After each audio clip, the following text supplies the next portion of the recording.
Mr. Chun, thank you so much for coming and sitting down with us today for the interview. And so today we'll be asking about yourself, about the house, how did you come to find this house, and about your experience with us, Mr. Land. Sure. I'm from Singapore. I spent the last 30 years working in digital transformation, technology, and so on. I started my work with the Singapore government, leading the digital transformation there. I've been with IBM and SAP, and then later on started 2 companies of my own as an entrepreneur. In the last 10 years, I've been working in tourism. So the reason I'm here in Japan is really because, first of all, I really like Japan. It's a fantastic country to live in. People are all very nice. The culture is very deep and has a very long history. The second is, of course, I see a lot of business opportunities here in Japan. The tourism business is growing very quickly. I feel that with digital transformation, particularly with the benefits of AI, there's a lot of upside potential for businesses here as well as for the people who live here. So I intend to start a company here to help bring digital transformation and AI to the tourism sector in Japan.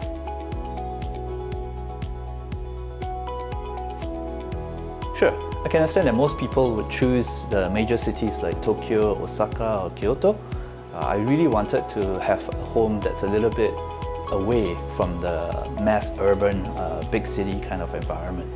I landed on Chiba because, number one, it's pretty close to Tokyo, so if I needed to go there for meetings and so on, it's convenient. The second is I feel that Chiba has a vast untapped potential as a tourism destination. There are many interesting attractions here, so combining my need for some quiet and peace together with the needs of the business to look into tourism, this seemed like a great place.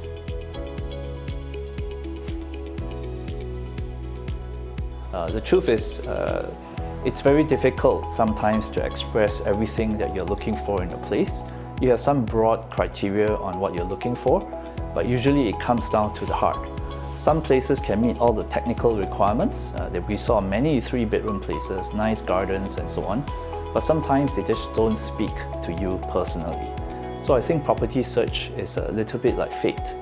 Sometimes, it's like meeting your spouse, sometimes just meet the right person, right? So I think we spent 2 or 3 days looking at properties, and to be frank, most of the properties were okay. Mr. Land is very good at zeroing in on my requirements. However, there wasn't that spark.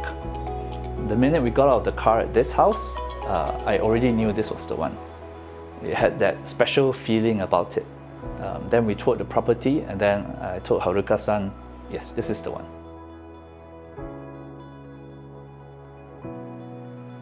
I have looked at property purchases in multiple countries, Singapore of course, the United States, Australia and so on. I think by far Japan has the most complex process, but I do appreciate the fact that there is a lot of care to ensure that home buyers are adequately informed about all the expectations and the regulations.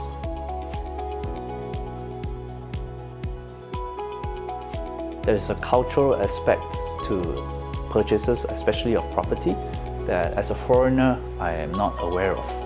So this is guided primarily by Mr. Land. They gave me the cultural context of what it really means to buy a specific property, what it means to say yes to something or say no to something. From a contract point of view, of course, you can use translation tools and AI to understand the legal contract. But again, as a foreigner, you don't understand the implications of what these terms actually mean unless you've lived here or bought property before.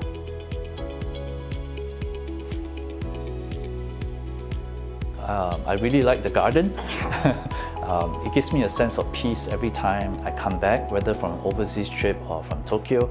I just feel very relaxed when I enter this area. I do have a favorite shop. It's actually a secret. It's a little known Japanese dessert shop actually nearby, walking distance.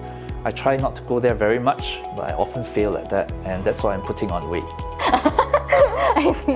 I understand. I'm glad to hear that you were enjoying like the nearby shops and all that.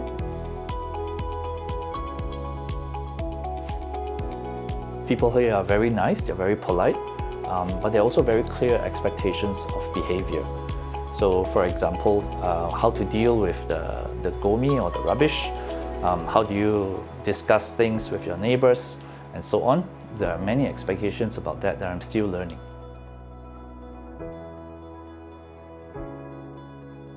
When I was looking at property in Japan, I first started, as everybody probably does, with Google, looking around for perhaps an agent that can help me. I also used AI and asked whether an agent was really important or could I do it on my own.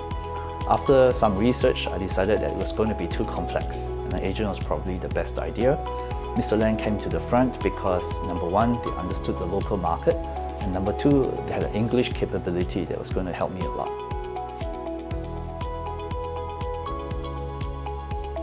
Hi, so Haruka-san and also Michiko-san were extremely helpful with me.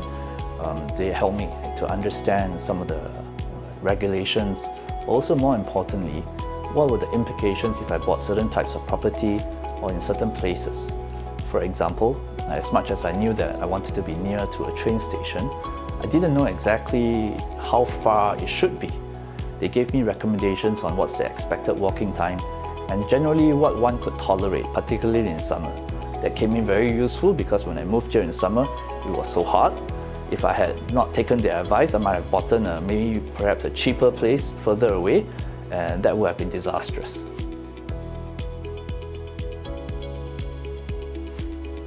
Mr. Land offers a lot of services. I found most of them very helpful, but perhaps the one thing that distinguishes Mr. Land from the other agents that I spoke to was that they were really willing to go above and beyond. It was really about my success, the client's success, rather than specifically what's my job scope. To be frank, they did a lot of things I think was beyond any scope of any property agent. For example, I needed a bunch of work done on the property, putting up extra fences, some minor renovation work. Haruka-san and Michiko-san also took that over to make sure that by the time I arrived, all the work was completed in good quality.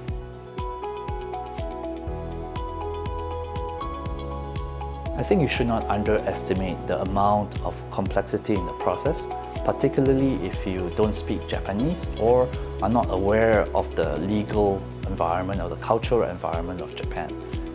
You need someone who can actually guide you and know the local culture, as well as the implications of the laws and regulations. Some things are not written, they're just an expectation of the environment and the community. So that's important, particularly as a foreigner, if you're coming here, that you have someone who's experienced and willing to guide you on that.